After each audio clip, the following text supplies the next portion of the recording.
the question that I had for you the other day was, why are you calling this the great crypto conspiracy? Okay. And when you explained it to me, Yeah. it's really, people should go to jail, but it's not illegal. No. And this is really horrible.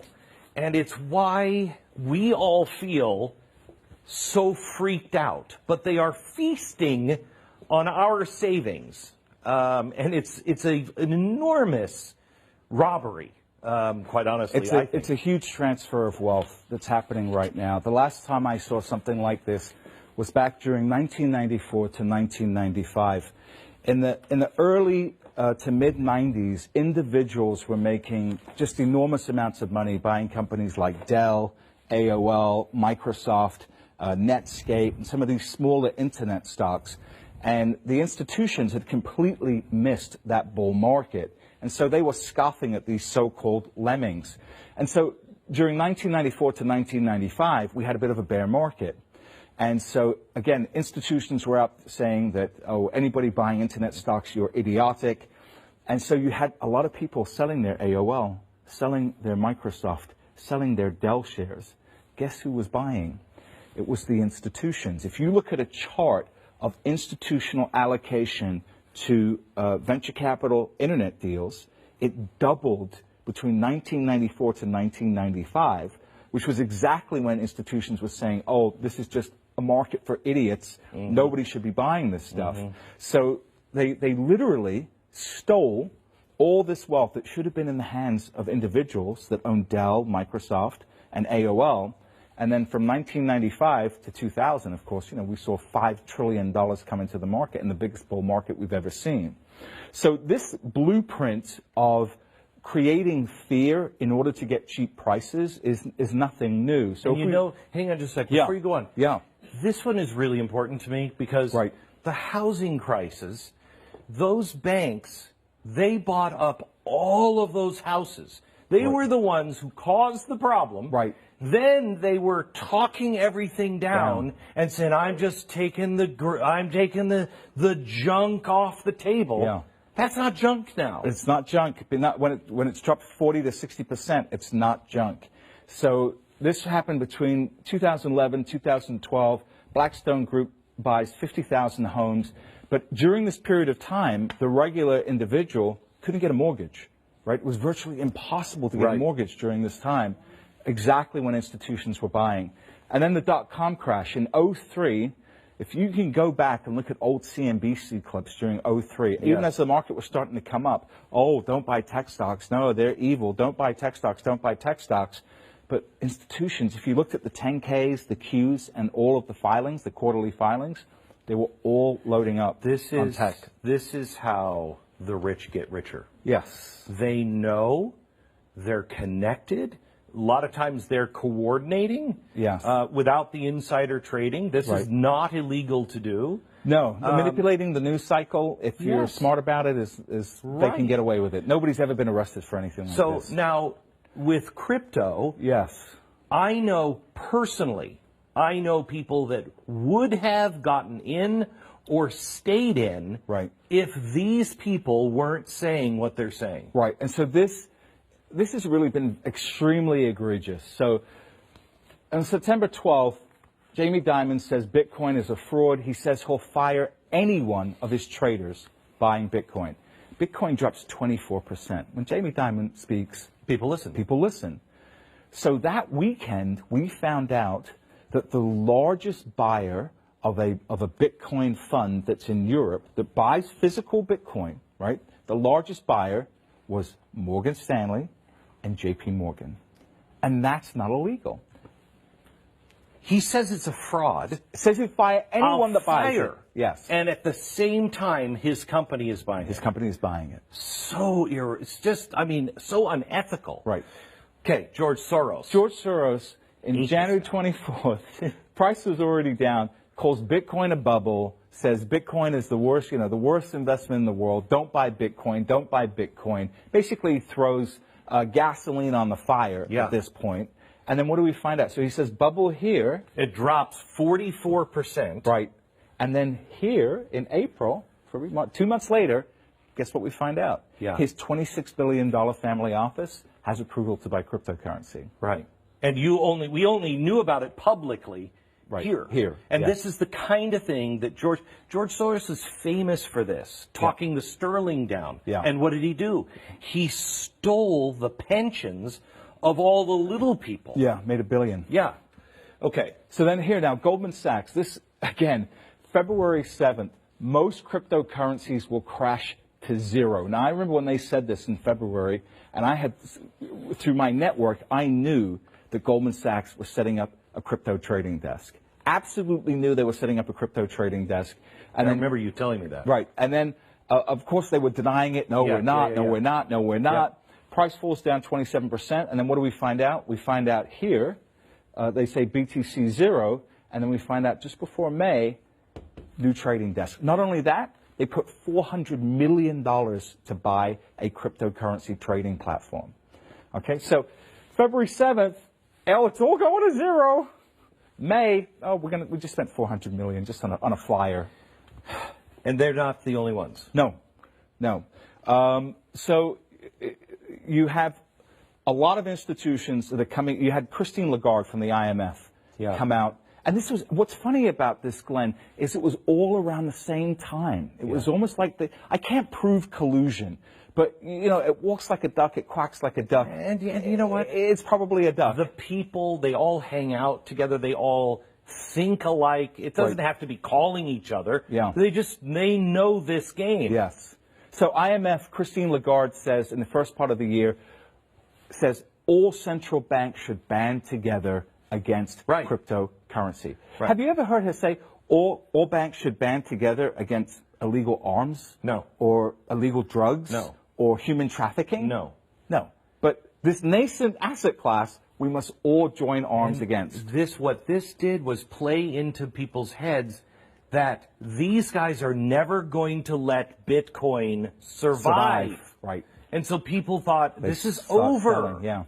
So let me show you, can we show a chart of the 5 crashes? This is from, I think, Last year, right? last year. Yeah. Okay. Do we have that chart of the 5 crashes of Bitcoin? Right. Was 30%. Right. I think 4 of them were 30%, and Right. 1 was 40%. And this is, here it is.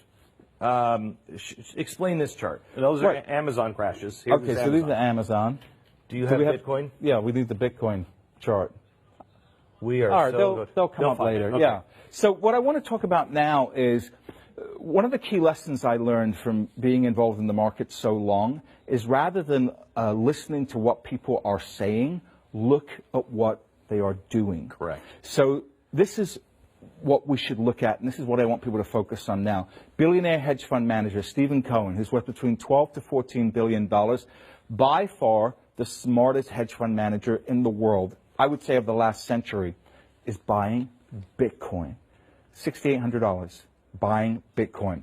Mark Lazary, Avenue Capital Group, worth about $1.7 billion, has put 1% of his net worth into Bitcoin at around this price, $7,500. Andreessen Horowitz, Mark Andreessen. that's right, Mark Andreessen, an early investor in Airbnb, Skype, Facebook, just launched and Coinbase just launched a $300 million fund. Wellington Capital, they have $1 trillion in assets, are starting to get involved in Bitcoin futures. Susquehanna, the 12th largest trading firm by volume, they now have their own Bitcoin custody department, their own trading department, and they're trading Bitcoin and Ethereum. Goldman Sachs, this new CEO, David Solomon, the most pro-Bitcoin / cryptocurrency guy on Wall Street. The most pro Goldman Sachs. Goldman Sachs. He's the new CEO. He's coming into power shortly.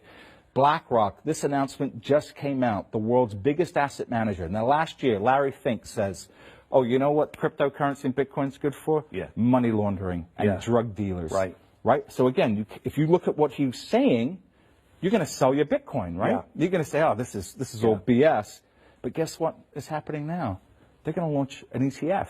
They're looking at an exchange-traded fund that will allow anybody with a brokerage firm to make it as easy as hitting a buy button to go out and buy Bitcoin.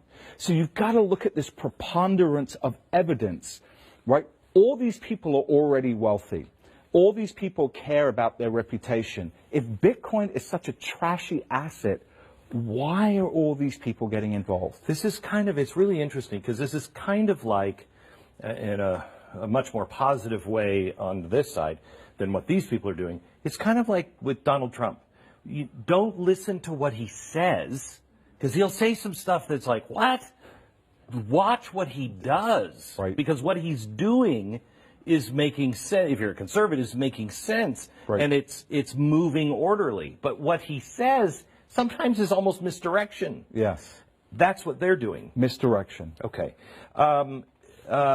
Let's talk about Nextel and Apple. Okay, yeah. So I want to talk about what has separated me in this marketplace. I think what has allowed me to show my readers such massive gains, and the reason why I don't just sell right away is because some of the experiences that I went through in the past. So between 1990 and 1991, I was a kid, and I had loaded up on tech stocks. I had a lot of Microsoft, a lot of Oracle, stuff like that, and I had a bunch of it personally.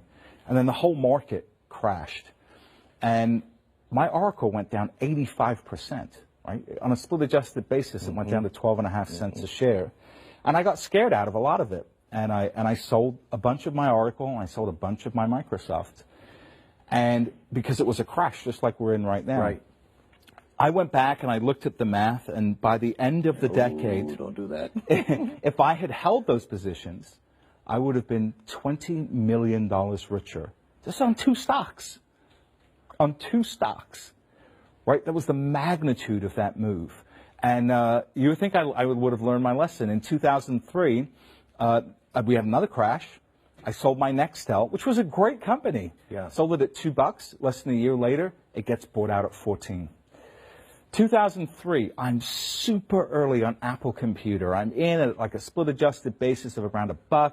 Oh my God. And owned it for a couple of years. I thought I was making a killing on this idea, sell it, and if I had held on to it, my clients, because of the amount that we owned, collectively, my clients would have made $49 million. Oh my gosh. Right. So these lessons are very real, Glenn. Right. And so I have been through this cycle over 3 separate decades, and I've got a do-over now, right? 23 years later from 1990, I've got a do-over. And so my mission here is it's not only just to grow my wealth, but to help America grow their wealth Right. too. I mean, the average American investor got blown up in 2003, got blown up in 2008, and their savings have just been absolutely This is demolished. a chance for people To rebuild. to rebuild and rebuild in a dramatic, possibly generational sort of way. Without risking A lot of money. a lot of money. Okay, so this encapsulate this. What you're saying is they've played their card. Right. They've driven the market down. Yes. These kinds of early techs, we'll show you here in a minute, it's very volatile. But then at the bottom, they say, don't go in, it's going to crash, And it's then going to they be all worse. start buying. They all start buying. Yeah. You're saying now is the time to get in. Now is the time to because buy. they're coming. Yes. And Now. once they come, You will see this market absolutely explode to the upside. so now let's go back to the 5 corrections. This is 1 year. That's just last year. Yes. That's just Explain last this.